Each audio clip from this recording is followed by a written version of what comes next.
পবিত্র কাবা শরীফ জিয়ারতের আকাঙ্ক্ষা নিয়ে বিমানবন্দরে ভিড় করছেন উমরা যাত্রীরা। কারো চোখে আনন্দের অশ্রু, আবার কারো মুখে আল্লাহর দরবারে পৌঁছানোর গভীর প্রশান্তি।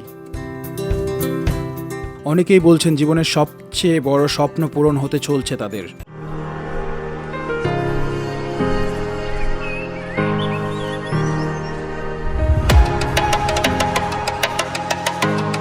প্রত্যেক মুসলমানের আসলে মক্কা মদিনা যাওয়ার জন্য আকাঙ্ক্ষা থাকে। আকাঙ্ক্ষা যদি করে কেউ আল্লাহ নিয়ত করে, তাহলে ইনশাআল্লাহ আল্লাহ রাব্বুল তার আকাঙ্ক্ষাকে পূরণ করেন। আসলে হজ তো আর সবাই দেখা যায় যে কেউ সারা জীবনে একবারই হজ করে, তো ওমরা করে একবার।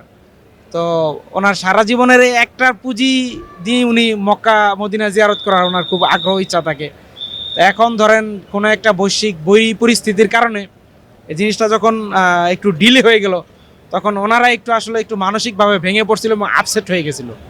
তো যখন পুনরায় আবার আমরা ওনাদেরকে আমাদের নিজস্ব চেষ্টায় আল্লাহর রহমতে, মানে আল্লাহর রহমত ছাড়া তো আর কোনো কিছু হয় নাই, আল্লাহর রহমতে আমরা এতটুকু আজকে ওনাদেরকে করতে পারছি। এজন্য ওনারা মানে আরও বেশি খুশি এবং আগ্রহ নিয়ে আজকে ইনশাল্লাহ ওনারা ফাইট করতেছে আর কি। উমরা যাত্রীদের যাতে কোনো ধরনের সমস্যায় পড়তে না হয় সেজন্য সব ধরনের সহায়তা দেওয়া হচ্ছে। প্রতি বছরই বাংলাদেশ থেকে হাজার হাজার ধর্মপ্রাণ মুসল্লি উমরা পালনের উদ্দেশ্যে সৌদি আরব সফর করেন। তাদের প্রত্যাশা এই পবিত্র সফরের মাধ্যমে আল্লাহর সন্তুষ্টি অর্জন করা।